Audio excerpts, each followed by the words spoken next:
This is the topic of the night, and this is something I want to address.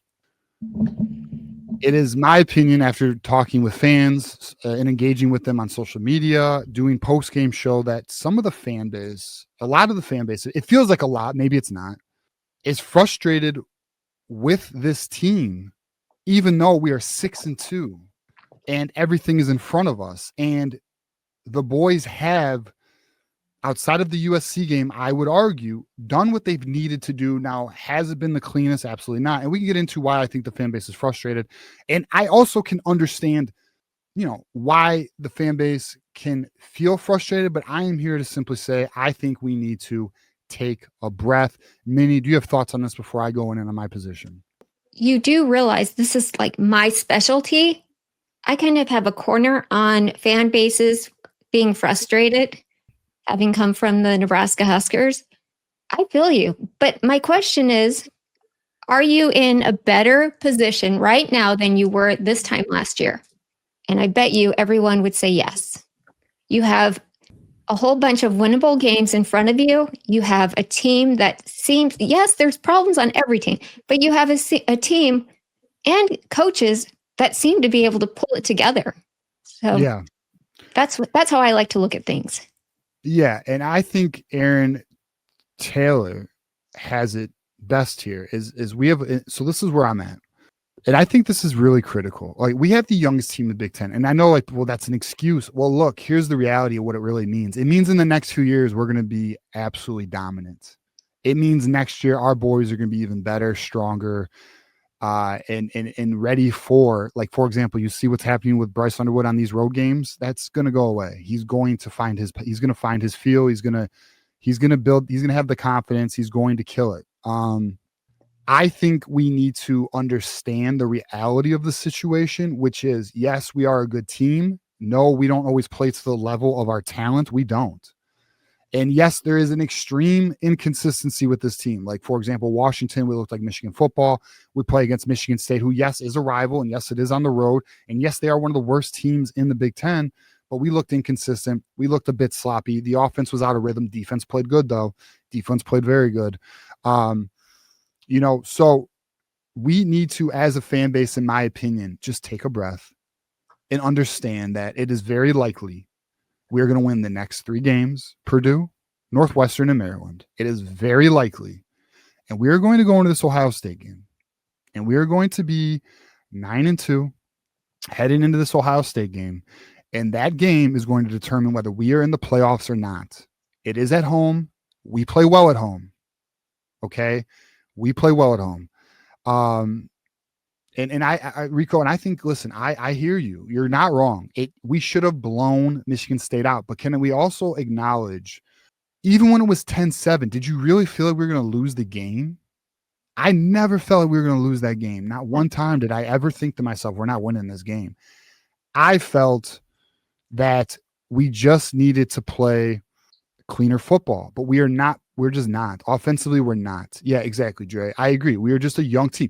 We have 3 redshirt freshmen starting. By the way, Frazier's playing well.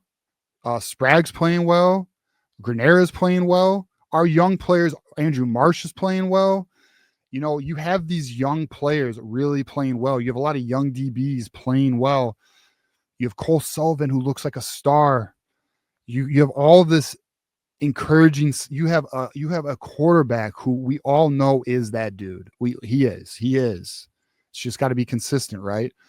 So, like, there's all this exciting pieces for the future. It's just not developed yet. It's not like it the thing about college that's fun, Minnie, and I'm sure you would agree. When you have a team that is senior led or full of juniors and seniors, they play like a team that is full of juniors and seniors. You could tell, and we are lacking in that area. We have to remember, guys, we had some poor recruiting years that are biting us right now a little bit. And I just feel the team has achieved absolutely everything we have wanted, except, I guess, 2 things: beating USC, which I think we all feel we can win that. I feel we can win that game. I feel we can win that game. We didn't. And consistent play. We have a lot of inconsistent play. And we're so inconsistent. Our stud kicker, Zavada, is inconsistent. That's where we are. Which you could argue that's a representation of your coaching, which it fair, because we also not only have a young team, we have a coaching staff learning together. Now, Wink's obviously an OG, and Chip Kelly, not Chip Kelly, Lindsay. Brian Kelly's been on my mind. Apologies. Chip Lindsay is obviously an established offensive coordinator, but you have a head coach who is new but learning. And I'm going to be real with you. Last 2 games, like what I'm seeing. I see a coach who is bringing some energy to the sideline.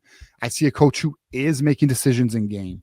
He did make an adjustment of to transition from throwing as much to focusing on the running game.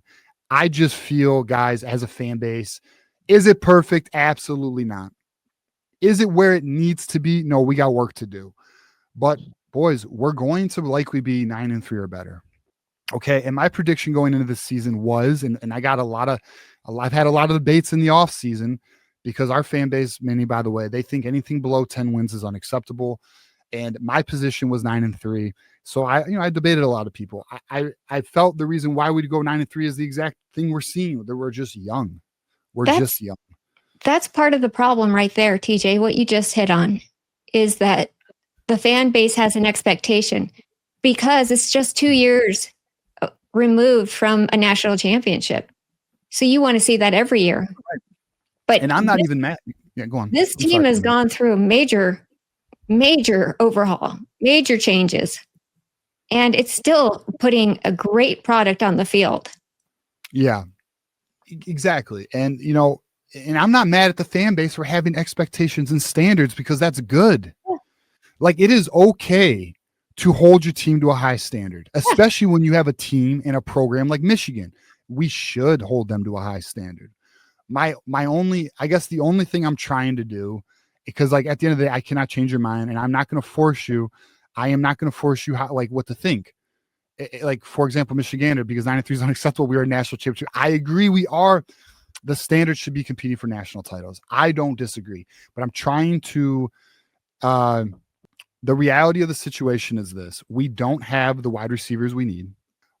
Our interior pass rush is not strong, and we have a very young team who are making young mistakes at times. That's what it is. I'm not mad at this. I want to let you guys know this right now. I'm not mad at Michigander. I'm not mad at Moose. You're right. You're not wrong. Okay. I'm just trying to let y'all know we are 6-2. The season's ahead of us. It's ahead of us. Like, these next 3 games, in my opinion, we're going to win.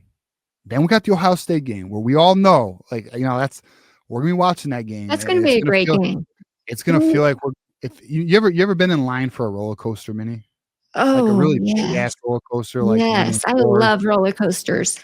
Yeah, like a badass roller coaster. Yeah. Okay.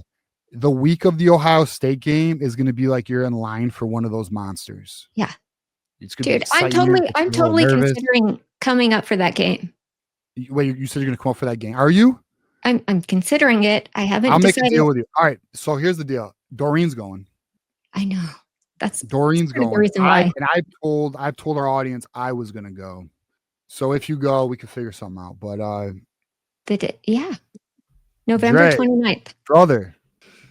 Chill out. We gotta remember the game, Dre. So actually, Minnie.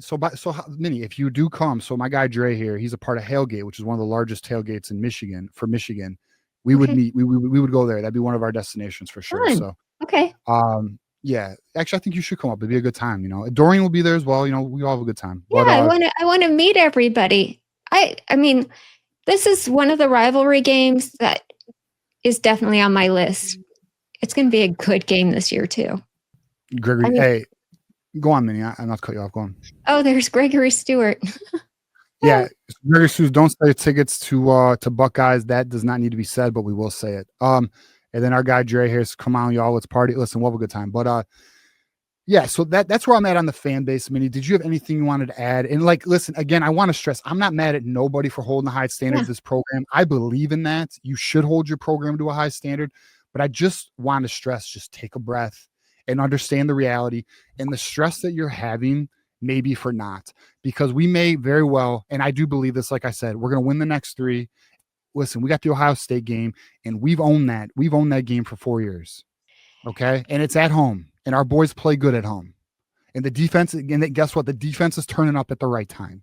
So the worry for not, maybe for not, and we may very well get ourselves in the playoffs, find ourselves with some home field advantage, and maybe we can make a little, have a little fun in the playoffs, maybe win a game or two. Let it play out. I guess that's what I'm trying to say is let it play out and just take a slight breath and understand the youth of this team. And we are in a position where we control our destiny. So it's not as bad as I think the fans are making it. What, Minnie, anything on that? This is typical. It just is. It's a great football team that has been really great in the past. And this is what fans expect. Yeah. And I get it. The anxiety starts setting in because, you really only have like a month left of football, a month and a half. And it's like, well, shit, if we don't get our act together, the thing is that you have to remember in the second half of the season, that's when things start clicking, especially with young players. They start getting their heads out of their asses and really start acting like, the mature football players that they're going to be. So I listen, I don't know. I'll say this too. I am actually, I feel when you look at the stats, when you look at the metrics, like Juju's not serious. I want everyone to know that right now. All right. So when you look at the metrics, like one of the things that has encouraged me a lot, Minnie, is when you look at the metrics after the Washington game and now after the Michigan State game, Michigan is ranking like top 15 in terms of complete teams, in terms of when you combine the offense, when you combine the defense. A lot of teams are not good. A lot of teams are not good in college football. Look at all the teams firing their coaches right now. Yeah. Because they're not playing well at all. Like we are at least handling business outside of the USC game. The Oklahoma game, I'm not even gonna entertain because the reality is extremely tough match. Actually, we played, all things considered, very well in that game. Yep. Like Bryce actually played really well for a true freshman on the road in such an environment. His second game, just turning 18, like less than 3 weeks before. Played extremely well. The team, for what that situation was, a team playing against a team that was older and more experienced. I thought the team did the best they could. USC is a different story. We did not come to play. USC I think it was a mixture of things for that game. Yeah. I'm just going to leave it at that. You're allowed to have a game like that where the team, especially a young team, shows up unprepared. It's going to happen.